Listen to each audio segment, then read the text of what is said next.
singing is not the only part of worship. Worship should be more than just singing. Worship should be our praying. Worship should be our listening.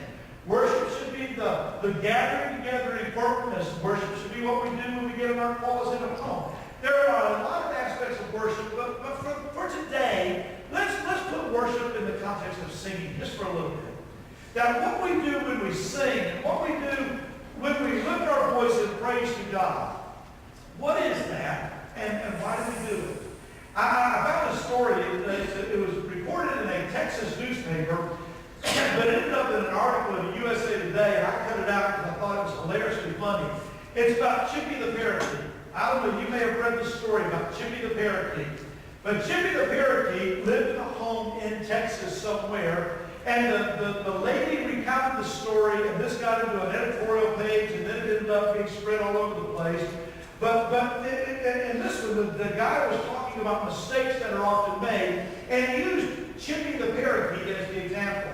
Seemingly, the owner of Chippie the parakeet decided that it was time for Chippie's cage to be cleaned.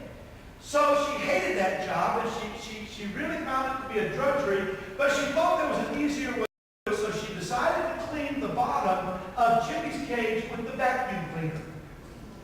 Mistake number one.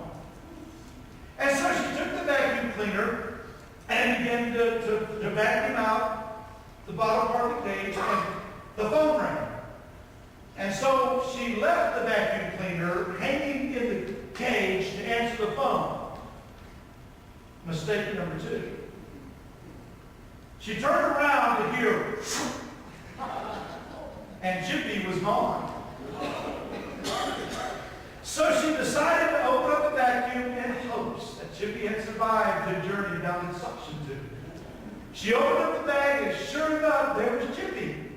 And Chippie was filled with dust and dirt and had gone through that tube and was in the bag. And so she picked up Chippie and said, you can't be dirty. So she stuck Chippie under the faucet in the kitchen.